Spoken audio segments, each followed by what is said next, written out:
বলেছিলাম যে অযোধ্যায় সরকারি তরফ থেকে প্রধানমন্ত্রীকে দিয়ে রাজ্য এবং কেন্দ্র সরকারকে ব্যবহার করে মন্দির নির্মাণ ও তার উদ্বোধন নিয়ে যে আবহাওয়া তৈরি করা হচ্ছে, তাতে গোটা উত্তর ভারতে এবং পরবর্তীকালে আমার মনে হয় এসব রাজ্যেও একটা ভয়ের পরিবেশ, একটা বিষাক্ত সাম্প্রদায়িক উন্মাদনা পরিবেশ তৈরি করার চেষ্টা করছে কোনো কোনো সংগঠন। ইতিমধ্যে আপনারা দেখেছেন রেলের বিভিন্ন রিপোর্টে অন্যান্য যে লোকে যাতায়াত বিশেষত সংখ্যালঘু সম্প্রদায়ের মানুষ তারা ক্যান্সেল করছেন।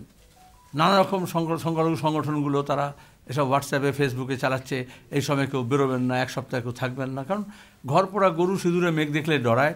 সেই গোদ্রাকাণ্ড থেকে, গুজরাট গণহত্যা থেকে, কার সেবার সময় থেকে 92 সালের 6 ডিসেম্বর এবং তার পরবর্তী গোটা দেশ জুড়ে যে দাঙ্গা পরিস্থিতি তৈরি হয়েছিল, একসঙ্গে 365টা শহরে কারফিউ হয়েছিল, যার ফলে দোষ দেওয়া যায় না, একটা ভয়ের পরিবেশ। এবং এখন আরও বেশি এই সমস্ত যারা আরএসএসের অ্যাফিলিয়েটেড সংগঠনগুলো আছে তারা সক্রিয়।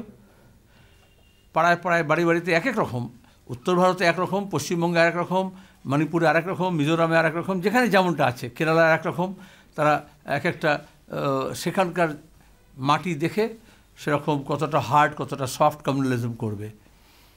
আর সেই সুযোগে কম্পিটিটিভ কমিউনালিজম যারা করে, প্রতিযোগিতামূলক সাম্প্রদায়িকতা, তারাও সক্রিয় হচ্ছে।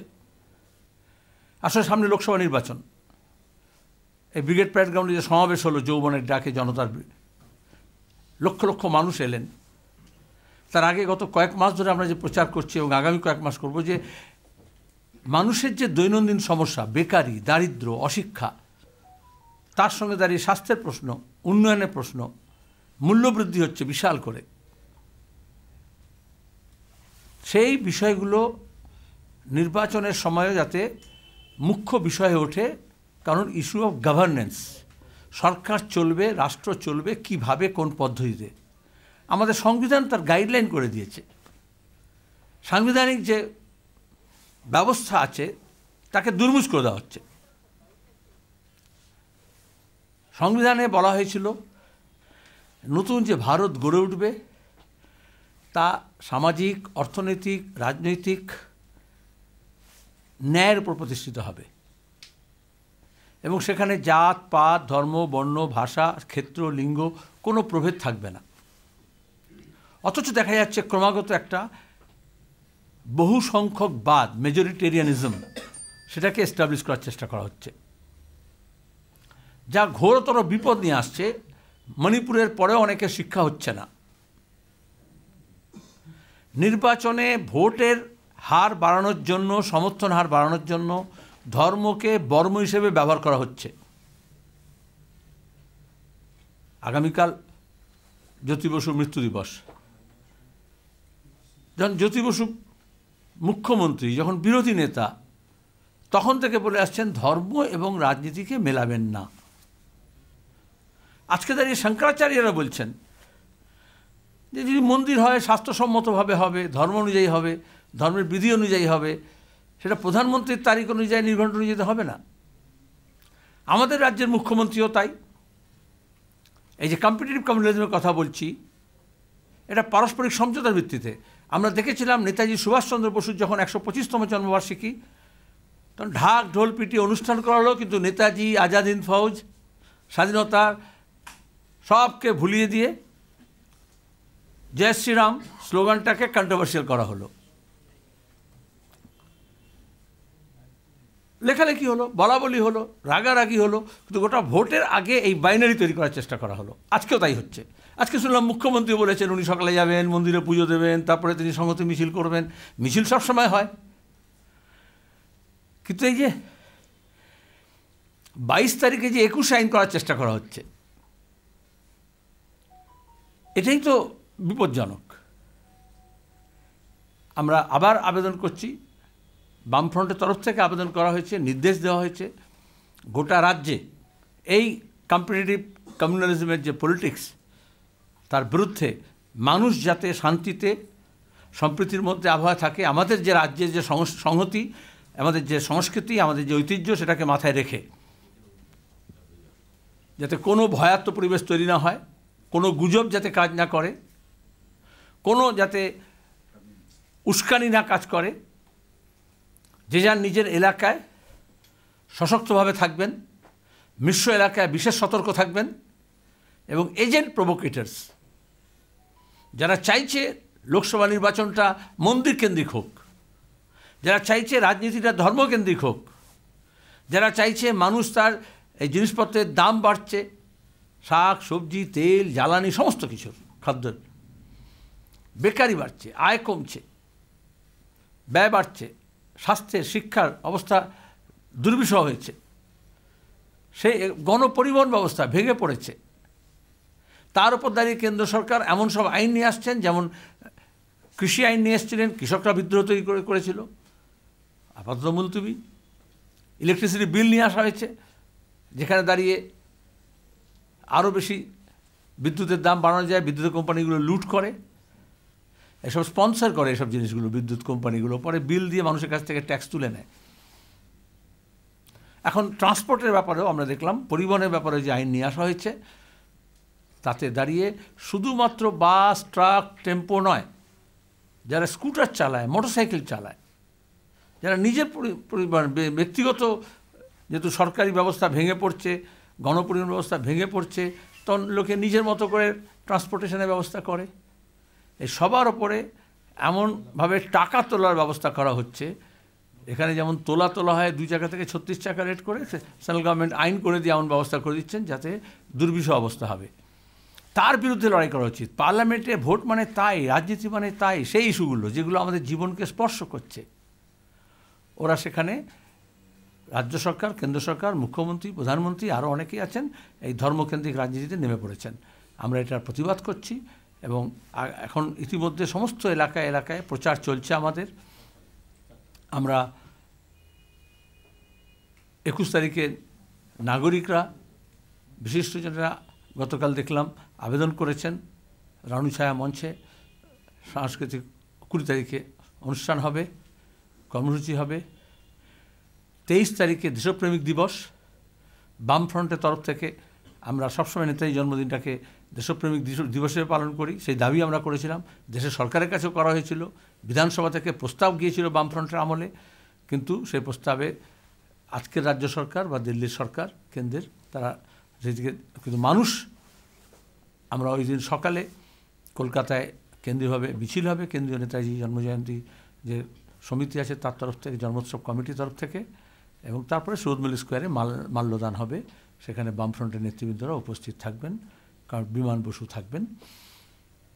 আমরা 26 তারিখে একইভাবে গোটা রাজ্যে আমাদের সংবিধান, সাংবিধানিক কাঠামো, সাংবিধানিক ব্যবস্থা, সাংবিধানিক মূল্যবোধ, যা আমাদের স্বাধীনতা আন্দোলনের উত্তরাধিকার হিসেবে আমরা পেয়েছি, এবং আমাদের যুক্তরাষ্ট্রীয় কাঠামো, সংসদীয় গণতন্ত্র, ধর্মনিরপেক্ষতা, তাকে রক্ষা করার জন্য, আর্থিক সার্বভৌমতা রক্ষার জন্য শপথ নেওয়া হবে। প্রস্তাবনা আমরা যেমন ব্রিগেড প্যারেড গ্রাউন্ডে দেখলাম, যুবরা, ছাত্ররা যেভাবে পাঠ করলো লাখ লাখ কণ্ঠে, সেরকম সর্বত্র গোটা রাজ্যে আমরা, এবং গোটা দেশেও তাই 26 তারিখে। এই জন্যই বলবো যে 52 সালে 26শে জানুয়ারি আমরা ভারতের জনগণ যে সংবিধান গ্রহণ করেছিলাম, যে দেশটা চলবে কোন পথে, দেশটাকে যেহেতু বেলাইন করার চেষ্টা করা হচ্ছে, সরকারের তরফ থেকে চেষ্টা করা হচ্ছে, শাসক দলগুলোর তরফ থেকে করা হচ্ছে, সেখানে দাঁড়িয়ে গাইডিং প্রিন্সিপাল হচ্ছে কনস্টিটিউশন, সেটাকে নিয়ে শপথ নেওয়া হবে। 30 তারিখে গান্ধীজিকে হত্যা করেছিল নাথুরাম গডসে, এই উগ্র সাম্প্রদায়িক রাজনীতির ফল পরিণতি, যাকে আমরা একদিকে জাতির পিতা বলি, তাকে আবার খুন হতে হয়েছিল।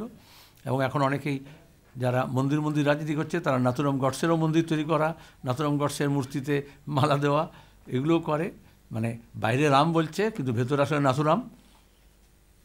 সেই জন্য আমরা গান্ধী ভবনে, ওখানে বামফ্রন্টের তরফ থেকে প্রত্যেক বছরই যাই আমরা, যেটা হায়দার মঞ্জিল, যেখানে গান্ধীজি অবস্থান করেছিলেন। দেশভাগ পরবর্তী সময়ে যে দাঙ্গা পরিস্থিতি তৈরি হয়েছিল, তার মোকাবিলা করার জন্য যেমন ধর্মনিরপেক্ষ মানুষ রাস্তায় নেমেছিলেন, গান্ধী তাদের মনোবল জুগিয়েছিলেন, সেটাকে স্মরণ করা হবে। যারা চায় না শান্তি এবং সম্প্রীতি, তারাই গান্ধীজিকে খুন করেছিল। আজকে দাঁড়িয়ে তারা গোটা দেশটাকে চৌপাট করার চেষ্টা করছে, তার বিরুদ্ধে আমরা শপথ নেব। মুখ্যমন্ত্রী আগে বলেছেন, বলুন। মুখ্যমন্ত্রী আগে বলেছেন যে এজেন্সি সবাই গুন্ডা, বড় বড় ডাকাত, আমাদেরকে চোর বলছে, আমরা চোর, সবাই এরা ডাকাত, আমাদেরকে সব বলে বেড়াচ্ছে। তাহলে সবচেয়ে বড় সাধু শাহজাহানকে নিয়ে গিয়ে তো তিনি কপিলমুনি আশ্রমে নিয়ে গিয়ে গঙ্গা স্নানে রাখতে পারতেন। সেখানে আবার অন্য একজন উত্তর থেকে কি একটা আখাড়া বলে, সেই আখাড়া সাধুকে কেন রাখেন? লোকে দেখতে পাচ্ছেন রাজ্যের মানুষ কে চোর, কার সংস্পর্শে চুরি করছে, চুরিবিদ্যা পাচ্ছে, কার পাহারায় হচ্ছে, কার ছত্রছায়া হচ্ছে। এবং দেখা যাবে যে যত বড় দুর্নীতিগ্রস্ত সে তত বেশি ধর্মকে হাতিয়ার করছে। যারা দেশ বেচছে, দেশের সম্পত্তি বেচছে, যারা শিক্ষকের চাকরি বিক্রি করেছে, যারা স্কুল কলেজ সব বেচে দিচ্ছে, বন্দর, বিমানবন্দর, পোস্ট অফিস, ব্যাংক, নদী, নালা, ঝর্ণা, পুকুর সব বেচে দিচ্ছে, তারাই আবার বলছে সকাল সকাল মন্দিরে যাব। একদিন যারা মেরেছিল তারে গিয়ে রাজার দোহাই দিয়ে এই যুগে তারাই জন্ম নিয়েছে আজি, মন্দিরে তারা এসেছে ভক্ত সাজি। আপনারা বলেন যে সরকারটা এই দিচ্ছে না ওই দিচ্ছে না, 7,000 কোটি টাকা কেন্দ্রের কাছে পায়, কি করে চলবে সরকারে? দেখুন উজ্জ্বলবাবু, আমরা আগেও বলেছিলাম কে কত পায় তাতে হিসাব থাকা দরকার একটা। এ তো বক্তৃতা করে তো বলে যাবে না। আর উনি যে মিথ্যে কথা বলেন সবাই জানে। 7,000 কেন, 47,000 কোটি টাকা হতে পারে। কিন্তু সরকারকে একটা শ্বেতপত্র প্রকাশ করতে হবে কোন দপ্তরগুলোতে, কোন স্কিমগুলোতে, কোথায় কতটা পাওনা আছে। আপনার কাছে একটা মুদির যদি পাওনা থাকে, সেও একটা খাতা দেখায় মাসকাবারি হিসেবে যে আপনার এতই ফর্দ। তো মুখ্যমন্ত্রীরা ফর্দ দেখান। আর আমরা তো প্রকাশ্যে বলেছি কত পেলেন, কত খেলেন আর কত দিলেন, এই 3টে খাতে হিসেবে দেখান। তাহলে ইডি সিবিআই কেন টাকাগুলো বার করছে, কোথেকে বার করছে? কেন শাহজাহানের ঘরে ইডি গেলে সেখানে ঢুকতে বাধা দেওয়া হচ্ছে, কী বেরোতো সেখান থেকে? কেন রাজীব কুমারের ঘরে যখন সিবিআই এসছিল কে বাধা দিয়েছিল, কে ধর্ণা নাটক করেছিল? তাই তদন্তে বাধা দিচ্ছে কে? আমরা তো আদালতে, জনতার আদালতে, মাঠে ময়দানে, রাস্তায় ঘাটে বলছি চোর ধরো, জেল ভরো। উনি কেন এই সাহস করে এই কথাটা বলতে পারছেন না কেন? আমার সঙ্গে গলা মেলাতে হবে না যে আমিও চোর ধরতে চাই এবং জেলে ভরতে চাই। মিথ্যা মামলা করছেন কিন্তু চোর ধরছেন না। কেন্দ্রের সরকারকেও বলবো, বিজেপিকেও মাঝে মাঝে তারা এরকম তিরিং করে যে কোন খাতে কত টাকা দিয়েছ আর কেন 6 মাস অন্তর অন্তর যে ইউটিলাইজেশন সার্টিফিকেট নিতে হয় নিয়ম অনুযায়ী, সেটা কেন নেওয়া হয়নি। 3, যেখানে গাফিলতি হয়েছে, চুরি হয়েছে, দুর্নীতি হয়েছে, মিসঅ্যাপ্রোপ্রিয়েশন হয়েছে, যেখানে টাকা ডিসঅ্যাপিয়ার করে গেছে, তার হিসেব দাও। এত টাকা পাওনা ছিল, এত টাকা দিয়েছি আর এত টাকা আটকে রেখেছি এবং তার জন্য এই ব্যবস্থা নিয়েছি, এফআইআর করেছি, জেল দিয়েছি, ধরেছি। এটা তো বলতে হবে তোমাকে। আজকে হাইকোর্টের কাছে আবারও শাহজাহান শেখের ঘটনা নিয়ে রাজ্যের দুর্মুষ করতে করা হয়েছে কার্যত রাজ্যকে। সেখানে বলছেন হাইকোর্ট যে আপনারা নিজেদের এবিলিটি দেখান, শাহজাহান শেখের বাড়িতে সিসিটিভি বসান। হাইকোর্ট বলার পর 307 ধারা দেওয়া হয়েছে গোটা ঘটনায়। এবার হাইকোর্ট আজকে বলছে রাজ্যকে যে নিজেদের এবিলিটি আপনারা দেখান, তদন্ত করুন, শাহজাহান শেখের বাড়িতে সিসিটিভি বসান, কিছু করে দেখান। হাইকোর্ট কেন এটা বলছে? কারণ রাজ্যের পুলিশ প্রশাসন পক্ষাঘাতগ্রস্ত হয়েছে। তবে এই মস্তানদের, গুন্ডাদের, চোর জোচ্চোরদের, দুর্নীতিগ্রস্ত এত সাহস বেড়ে যায়। মুখ্যমন্ত্রী পুলিশ মন্ত্রী হিসেবে গোটা রাজ্যের পুলিশ যা সুনাম ছিল, কলকাতা পুলিশ যা সুনাম ছিল, গোটা বিভাগকে পক্ষাঘাতগ্রস্ত করেছেন, প্যারালিসিস হয়েছে। এটা দৈহিক নয়, পুলিশ মন্ত্রীর মানসিক। আর যার ফল ভুগতে হচ্ছে। যেহেতু নীতিগত অবস্থা নিতে পারছেন না, যেহেতু দুর্নীতিগ্রস্ত বিরুদ্ধে ব্যবস্থা নিতে দিচ্ছেন না, দুর্নীতিগ্রস্তদের বিরুদ্ধে যখন হাইকোর্ট বলছে ব্যবস্থা নেওয়ার কথা এবং তার ভাইপো শুদ্ধ যখন সুপ্রিম কোর্টের বেঞ্চ বলছে যে না আমি কোনো স্বস্তি দেব না, তখন তিনি যে পদ্ধতিতে আইন অনুযায়ী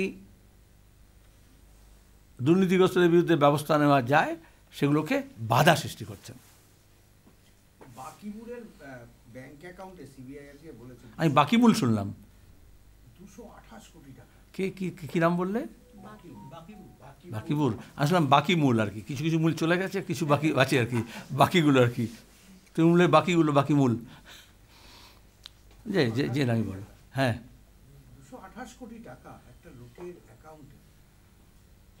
মুখ্যমন্ত্রী কী বলবেন? সামান্য কটা টাকা, সে নিয়ে তুমি বলছো? এভাবেই তো উনি বলেছেন। যেদিন 2011 থেকে এসছেন, যতবার অপরাধ করেছে, চুরি হয়েছে, জোচ্চুরি হয়েছে, উনি এটাকে সাজানো ঘটনা, ছোট ঘটনা, সামান্য ঘটনা এইভাবে আন্ডারমাইন করেছেন, মিনিমাইজ করেছেন। তোমার কাছে 228 কোটি টাকা, কারণ কত টাকার মাইনে পাও? কিন্তু মুখ্যমন্ত্রীর কাছে তো কিছু নয়, ভাইপোর কাছে তো কিছু নয়। তারা তো বিদেশি এজেন্ট ধরে বিদেশিদের অ্যাকাউন্টে লক্ষ লক্ষ কোটি টাকা পাচার করেছেন, পরিষ্কার বলছি আমি। তো তার কাছে যেগুলো পড়ে আছে এখানে অবশিষ্টাংশ, বাকি মূল, ওই জন্য বলছি আর কি। মূলগুলো তো চলে গেছে, এটা যেগুলো বাকি আছে যেগুলো পাঠানো যায়নি। বলছি নুসরাত জাহান একজন সাংসদ, তার মধ্যে একজন বড় অভিনেত্রী, এত কাজ করতে হয়, কিন্তু কোর্ট বলছে প্রতি মাসে একবার করে হাজিরা দিতে হবে। আলিপুর আদালতও তাই বলছে। পার্লামেন্টে যদি হাজিরা না দেয়, পার্লামেন্টের মেম্বার, তো কোর্টে হাজিরা দিতে হবে, কোথাও তো হাজিরা দিতে হবে। যখন ভালো ভালো বিল সব পাশ করে নিচ্ছে মোদি নিজের স্বার্থে, বিজেপি নিজের স্বার্থে, তখন দাঁড়িয়ে এইসব তৃণমূলের এমপিরা হাজিরা দিচ্ছে না। তখন তারা কোথায়কার জমি, কোথায়কার টাকা, কোথায়কার ফ্ল্যাট, কোথায়কার বাড়ি, কোথায়কার চাকরি, সেগুলো লুটপাট করতে ব্যস্ত আছে। তো কোথাও গিয়ে আটকাতে হবে। আচ্ছা, মমতা ব্যানার্জির কাছে গিয়ে দিন দুপুরে সবাইকে হাজিরা দিতে হচ্ছে, সে যত বড়ই নায়ক নায়িকা হোক, গায়ক গায়িকা হোক, সেটা তো আইন অনুযায়ী নয়, এটা তো কোর্টের নিয়ম অনুযায়ী। নওশাদ আজকে বলেছে যে তার ভয়ে অভিষেক বন্দ্যোপাধ্যায় ডায়মন্ড হারবার ছেড়ে কোথাও যাচ্ছেন না, কারণ তিনি বলেছেন তিনি নির্বাচনে লড়তে পারেন। এবার যদি নমিনেশন ফিল আপ করেন তাহলে অভিষেক ওখানে বাড়ি কিনে ওখানে বসবাস করতে হবে। তোমাদের খারাপ লাগলেও ফর চেঞ্জ আমি নওশাদের সঙ্গে সহমত নই, কারণ আমি বাংলাকে ভয় মুক্ত করতে চাই। তৃণমূল ভয়ের বাতাবরণ তৈরি করেছে। আমি নওশাদকে অনুরোধ করব ওই ডেপোটাকে যাতে বেশি ভয় না দেখায়, ওই ডেপোটাকে যাতে বেশি ভয় না দেখায়। 22-এর এই যে সংহতি মিছিলের ডাক মমতা বন্দ্যোপাধ্যায়ের, অন্যদিকে আজকে রাহুল গান্ধী তিনি বলছেন যে এটা পলিটিক্যাল ইভেন্ট। সার্বিকভাবে আরেকবার যদি বলেন আপনাদের বক্তব্য। আমি প্রথমে বললাম এটাকে বলে, ওনার মুখে সংগতি মানায় না। খাল কেটে কুমির আনার মতো আরএসকে নিয়ে এসছেন মমতা ব্যানার্জি। এখনও পুরনো খবরের কাগজে হেডলাইনে দেখতে পারবে বামফ্রন্টের বিরুদ্ধে, সিপিএমের বিরুদ্ধে লড়ার জন্য দরকার হলে বিজেপিকে নিয়ে এসে মহাজোট করে লড়ব। বিবিসির ইন্টারভিউ এখনও আছে যেখানে তিনি বলছেন যে বিজেপি হচ্ছে আমার ন্যাচারাল অ্যালাই। কদিন আগে ইন্ডোর স্টেডিয়ামে বলেছেন RSS is not bad, RSS খারাপ নয়। তাহলে উনি কার কথা বলছেন? উনি সং বলুন, সং সাজুন, কিন্তু সংহতির কথা বলবেন না। আরএসএস তার পলিটিক্যাল প্রজেক্ট হিসেবে গোটা রাজনীতির, দেশের রাজনীতির সেন্টার পিস হিসেবে মন্দিরকে এস্টাবলিশ করছে। সেন্টার পিস বোঝো? তুমি যদি কারো বাড়িতে বেড়াতে যাও তাহলে দেখবে মাঝখানে একটা কফি টেবিলের ওপরে যেটা সাজানো থাকে তার উপর প্রথমে তোমার নজর পড়ে। ফুলদানি হতে পারে, কোনো ঠাকুর দেবতার ছবি হতে পারে, অন্য কোনো জিনিস থাকতে পারে সাজানোর।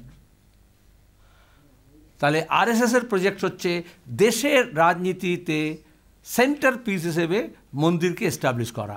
মমতা ব্যানার্জি কী বলছেন? যারা মমতা সমর্থক তাদেরকে বলছি, বলছে ও রাম মন্দির করছে, আমি জগন্নাথ মন্দির করব। কোথায় লড়াইটা? কোথায়?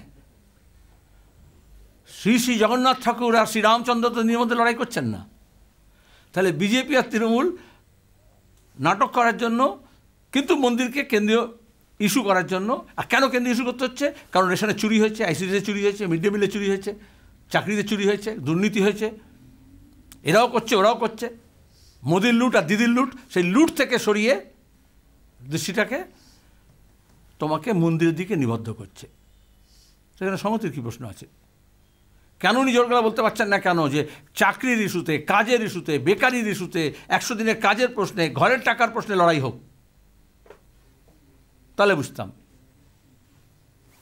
মুখ্যমন্ত্রী আজকে বলেছেন মেট্রোর সঙ্গে মেট্রো সম্প্রসারণে রাজ্য এবং রেলের ভয়ঙ্কর বিবাদ হয়েছে। মুখ্যমন্ত্রী বলেছেন আমার শেষ রক্তবিন্দু থাকা পর্যন্ত স্কাইওয়াক ভাঙতে দেব না। দক্ষিণেশ্বরে স্কাইওয়াক ভাঙার প্রস্তাব দিয়েছিল মেট্রো রেল, হাত দিতে দেব না বডিগার্ড লাইনসেও। নবান্ন থেকে হুঁশিয়ারি দিয়েছে। যে কোনো প্রজেক্ট, এই ধরনের বড় প্রজেক্ট, কেন্দ্র এবং রাজ্য সরকার তার সঙ্গে লোকাল বডিজ, তাদের একটা সংহতি দরকার হয়, কোঅর্ডিনেটেড মুভ দরকার হয়। মমতা ব্যানার্জি যদি থাকতেন ওই সময়, তাহলে আমাদের এই উত্তর থেকে দক্ষিণ মেট্রো রেল কোনোদিন চালু হতো না। যেমন ইস্ট ওয়েস্ট মেট্রো, উনি যে বলছেন সংঘাত, উনি সংঘাত তৈরি করেছেন এবং ইস্ট ওয়েস্ট মেট্রো 15 বছর পেছিয়ে গেছে। এই যে গঙ্গার নিচে দিয়ে যেটা আজকে হাওড়া, কবে চালু হওয়ার কথা? কারণ উনি নিজে দাঁড়িয়ে বলেছেন এবং ওনার সাঙ্গপাঙ্গরা রুট চেঞ্জ করতে হবে। গোটা ডিজাইন সব রেডি হয়ে গিয়েছিল, রুট চেঞ্জ করা আলাদা কথা। জানা উচিত বাংলার মানুষকে আর দেশের মানুষকে, ব্যক্তি স্বার্থে, ব্যক্তিকেন্দ্রিক রাজনীতি, উন্নয়ন কেন্দ্রিক না। আমি ভীষণ ভালোভাবে জানি, কারণ ওই স্কিম প্রজেক্ট চালু করার জন্য, স্যাংশন করার জন্য ওই সময় আমি আরবান ডেভেলপমেন্টের চেয়ারম্যান পার্লামেন্ট স্ট্যান্ডিং কমিটির। ওটা আরবান ডেভেলপমেন্টের আন্ডারে ছিল। যে কোনো মেট্রো রেল গোটা দেশে, দিল্লি মেট্রো থেকে শুরু করে সর্বত্র আন্ডার আছে আরবান ডেভেলপমেন্ট। উনি রেলমন্ত্রী হলেন, উনি বললেন শিয়ালদা এবং হাওড়া স্টেশনে একটা কোদাল চালাতে দেব না যদি ওটা রেল দপ্তরকে না দেওয়া হয়।